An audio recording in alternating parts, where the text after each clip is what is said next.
nous célébrons aujourd'hui, le mot n'est pas trop fort, deux retours, pas des enfants, mais un petit peu prodigues, puisqu'ils avaient pris le large pour des raisons artistiques tout à fait honorables. Premier retour, celui d'Amanda Lear. Merci. Ça fait plaisir.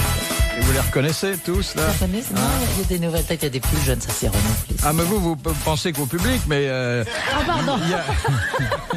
Elle est venue pour faire son marché, visiblement. Non, mais parmi les plus chenus, mais pas les moins intéressants. Ils n'ont pas vieilli d'un poil. Non, surtout quand ils en ont plus. Deuxième retour, celui de notre grand ami Sim.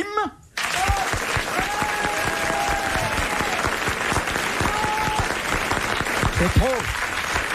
C'est beaucoup trop. Alors, pendant votre absence, chère Amanda, et vous aussi, cher Sim, nous avons coopté une nouvelle grosse tête qui s'est révélée à l'usage tout à fait sympathique et bien faite.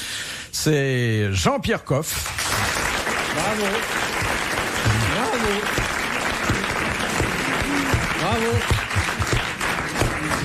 Et puis entre deux bordées, mais attention, des bordées de marins. Pas de lapsus, là. Entre deux bordées, il n'y a pas d'aile à la fin. L'amiral Olivier de Kersauzon.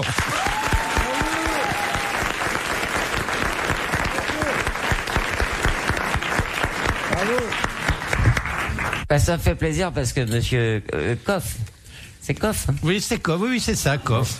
Monsieur Coff est voisin. Moi, j'ai une maison à la campagne et il m'a dit tout à l'heure en coulisses qu'il avait une autre maison à côté de chez moi. Je l'ai jamais vue. Non, c'est marrant. Du coup, Qu'est-ce que c'est? Pardon, mais il y a longtemps que vous êtes chauve? Ah oui, il y a très longtemps. Oui. Il y a très longtemps. Il y a 30 quelques années. Que vous êtes chauve? Oui. Ah moi aussi à peu près. Oui, non, mais c'est marrant qu'on ne soit pas rencontrés avant. Parce qu'on ne fait pas partie du même club. Bon, écoutez, n'insistons pas sur les disgrâces physiques des uns et des autres. Ça n'est pas une disgrâce, monsieur Bouvard. Attention. Il paraît que c'est les plus virils. Attention, vous n'en savez rien, vous qui avez beaucoup de poils sur la tête.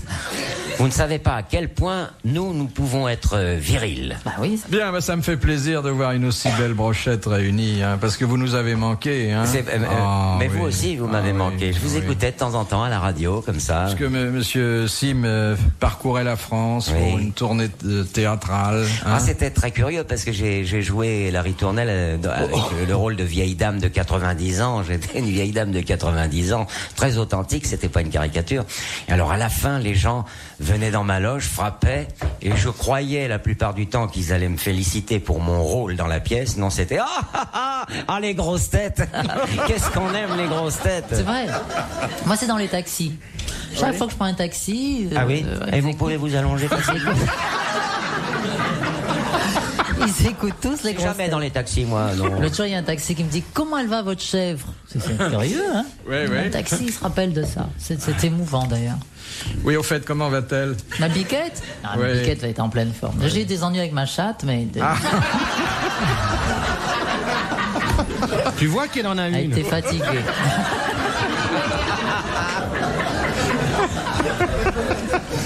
Je comprends pourquoi vous l'avez engagé. Bon, on arrête là le bestiaire. J'ai jamais rien dit, moi. Bon, je voudrais vous soumettre la première citation qui vient... Qui est très drôle, d'ailleurs, comme toutes les citations que vous nous... Écoutez, celle-là est mais très moi, rigolote. je me réjouis déjà de l'entendre, mon petit Philippe. C'est une citation qui nous vient de Cornimont, où gîte Mademoiselle Fritz, qui a dit: Napoléon Ier gardait la main dans son gilet parce qu'il souffrait de l'estomac. Rendons grâce à Dieu qu'il n'ait pas eu de maladie vénérienne.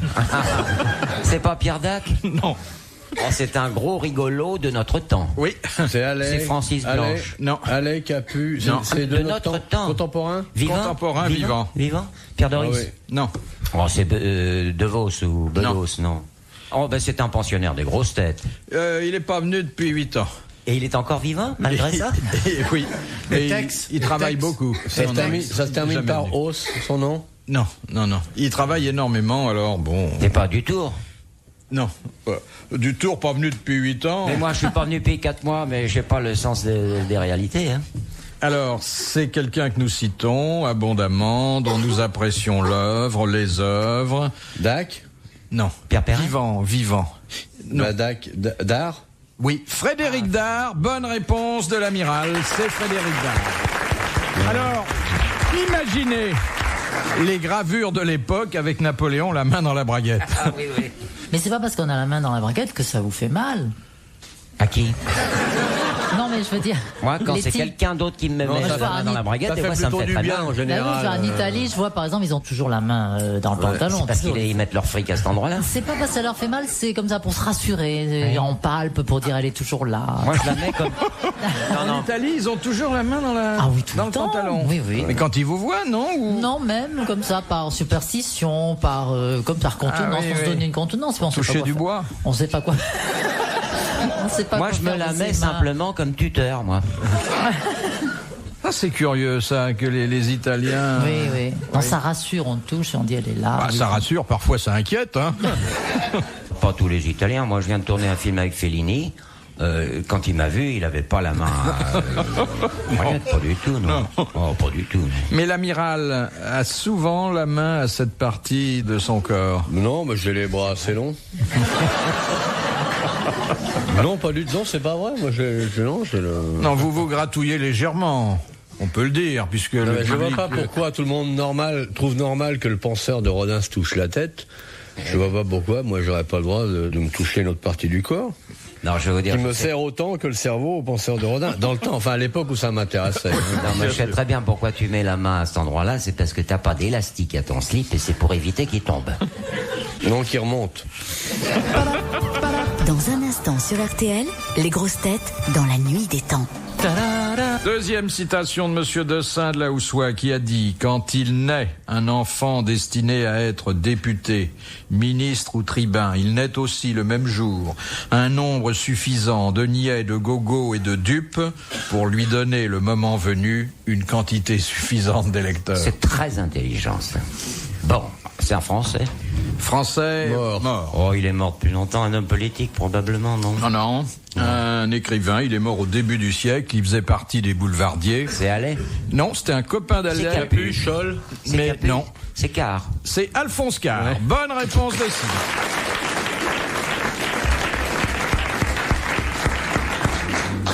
De Monsieur Branchet. Quel est le premier symptôme de la myxomatose chez le lapin? Ses poils. Rougissement de l'œil, bave blanche autour de la bouche, ralentissement général de tous les réflexes. Ça, ce sont les deuxièmes symptômes. C'est quand il refuse la moutarde. Sortie de jour, en plus. Le lapin n'aime pas la moutarde quand il a la myxomatose. Quand on le rencontre de jour, déjà, c'est pas normal.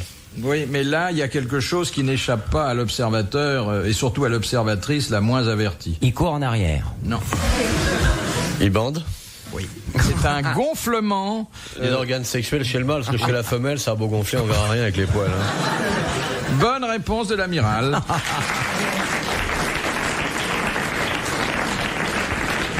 Vous savez que la myxomatose a été inoculée en 1952. Le docteur Delisle. Delisle, oui. En Normandie. Oui. De Madame Biglezer de Paris. Qui creuse un copularium? Pardon? Tout individu désirant forniquer à l'abri et se trouvant en race campagne. Non. Un copularium? Oui. Vous voulez savoir ce que c'est? Non, enfin, Là, c'est une chambre nuptiale. C'est des rongeurs. C'est un rongeur, non? Oui, mais quel rongeur? Bah, le lapin, il creuse ça, le rat. Ça concerne les animaux? Ah, les rongeurs, oui, c'est pas les animaux, c'est des taxis. Votre copularium, on ne peut pas y aller. Nous, on peut pas retenir un copularium. Et d'habitude, il creuse pas. Si, il creuse beaucoup, mais là, il s'aménage un petit nid douillet. C'est la top. Qu'on appelle le copularium. Qu'on appelle le copularium. Bon. Des rats, des souris? Non. C'est un animal dont nous avons d'ailleurs parlé très récemment pour évoquer le comportement très bizarre de son roi. Le lapin? Un animal dont malheureusement l'éléphant? Les Parisiens ne sont pas. Les rats. Non. Les pigeons? Non. Le cafard? Les poulets? Les hommes politiques. Les Parisiens ne sont pas quoi? Eh bien, ils ne sont pas protégés et il semble que les ravages... Ah, les termites. Ce sont les termites. Bonne réponse de Signe.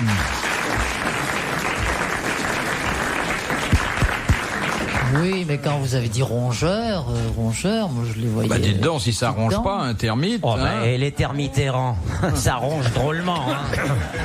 Il y en a un qui a grimpé la roche de Solutré, il paraît qu'elle est complètement pourrie à l'intérieur.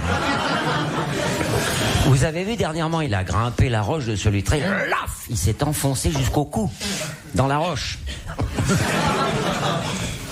Monsieur de Kersauzon, est-ce que vous avez déjà vu un termite de près? Je me souviens pas avoir regarder. Si, j'en ai vu sûrement, ouais, mais ça m'intéresse pas. Pourquoi, hein. Il y a des tas de choses que j'ai vues de près, donc j'ai un souvenir plus précis. Ah oui, quoi Quoi, par exemple? Les moules, par exemple, qui sont ces petits animaux qui vivent en bord de mer et qui chantent sur les rochers la Traviata lorsque la mer descend. Ah, ils chantent la Traviata. Ben oui. C'est pas plutôt l'ouverture du Trouvert, non? Non, mais excusez-nous, hein. Vous vous souveniez qu'on pouvait... Que vous étiez grivois à ce point? Aussi grivois? Oui. Oui, ça m'avait frappé, parce que c'est rare, à notre époque, de trouver des gens aussi cochons. Ah oui? Vous fréquentez peut-être pas les bons endroits. Oui, enfin, tu n'es pas boudeuse là-dessus, quand même. Oh non. Pour ça que je suis Vous revenu. connaissez bien? Nous nous connaissons. Oui, nous bibliquement, connaissons. Non, Pas du encore. tout. Nous apprécions les mêmes choses. Vous êtes connu quand, dans quelles Mais circonstances? de quoi je me Qu'est-ce que mêle? ça peut bien vous Non, mais faire? j'adore. On n'est pas là pour savoir, raconter notre mais moi, vie. je trouve que Enfin. c'est formidable je fais toujours raconter à mes amis, Oui. au couple que je connais, la façon dont ils se sont rencontrés. Nous ne sommes pas un J'adore couple. ça. Nous ne sommes pas encore en couple. D'abord. Ça peut venir, et quand ça sera La venu, myxomatose on est vous dans. préviendra. Vous D'ailleurs, on publiera les bancs. nous qu'est-ce prévenez, qui vous j'achète les retient droits vidéo, hein. Question de Madame Daligan de Digoin. Othello de Shakespeare inspira Verdi pour son opéra Othello. Mais quelle est la différence entre l'Othello de Shakespeare et l'Othello de Verdi? C'est la musique. Oui, bon, bah La évidemment. musique n'est pas la même. Il a changé l'histoire. Non, il a respecté assez scrupuleusement la pièce de Shakespeare. Ça concerne Othello lui-même. Oui, C'est dans son comportement, non, Dans son métier, non. dans son accoutrement, apparence. Apparence, je sais pas si c'est le mot qui convient. dans son costume. Ah non, pas du tout. Il est moins noir. Non. D'ailleurs, on peut s'apercevoir de cette différence avant même que la pièce commence. La couleur, il y en a un blanc. qui est blanc, l'autre noir. Il est blanc. Non, avant même de le voir, avant même que la pièce commence. Ah bon, avant que le rideau se lève alors? Oui, Ben il est pas là. L'orthographe. oui. Ah, il y a bah un ouais, H. Il y a un H dans le Shakespeare, Il y a un H, et il n'y a bon pas point. d'H dans le Verdi. Bonne réponse de la Mira. Formidable, merci.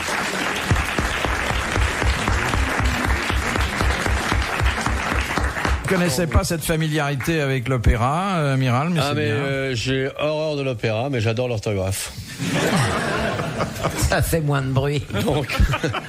Donc sur l'opéra, j'étais nul, mais lorsque dans ma mémoire, qui est vaste, il a fallu que je retrace ces deux noms, c'est à ce moment-là que je me suis dit, tiens, il y a une différence là. Vous comprenez mon amour? Tout à fait. Donc vous êtes vos qualités intellectuelles ne me déçoivent toujours pas. Mais Monsieur Sim a joué des opéras. Ah, oh, oui, j'ai joué Achille et Cunégonde. Oui. Et ça va peut-être étonner les auditeurs, mais j'avais comme partenaire, comme basse chantante, Léon Zitrone. Vous pourrez trouver au meuble 7 des taux à grand confort avec toute la qualité en vous rendant à la gare de Besançon. Et ça, c'était l'écran publicitaire.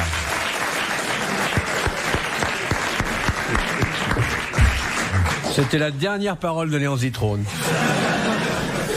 On a donné une seule représentation à la Scalade Bousillon-les Tartinettes dans les Deux-Sèvres. Un succès monstre. RTL, 4h, 4h30, dans la nuit des temps des grosses têtes de Philippe Bouvard. Les grosses têtes dans la nuit des temps du 23 septembre 1990. Ce jour-là, Philippe Bouvard était entouré d'Amande Dallier, Sim, Olivier de Kersauzon et Jean-Pierre Coff. Question de Madame Well d'Alençon, excusez-moi, mais elle a été un peu maltraitée la dernière fois. Je ne répondrai pas. Monsieur Coff, non. C'est de la provocation, ça. Ouais. Quand un animal pratique-t-il la pantopélagie? Le 2 juin de chaque année. Attendez, la pantopélagie. La pantopélagie. En volant. Non, ça c'est la syngamie. Sans blague, mais oui. Comment vous savez ça? Il y a eu une question, grosse tête. Et sur le cul, c'est tout, je veux dire. Il expliquera aux chimpanzés comment faut niquer. Bouvard en Afrique, il explique aux animaux comment faire des partous. Et alors? C'est vrai. Mais il y a beaucoup d'êtres qui font l'amour en volant. Les hôtesses de l'air, par exemple. Ouais. Oh, c'est de plus en plus rare avec la tronche qu'elles ont à air interne. T'es salaud, c'est pour des femmes, elles sont laides, mais c'est pas des femmes.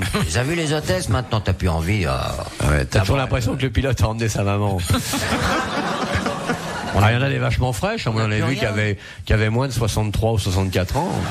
Quand tu m'as emmené à Brest en avion, t'as vu la vieille qui nous a servi. Ah ouais. La seule compagnie où la retraite est à 80 ans.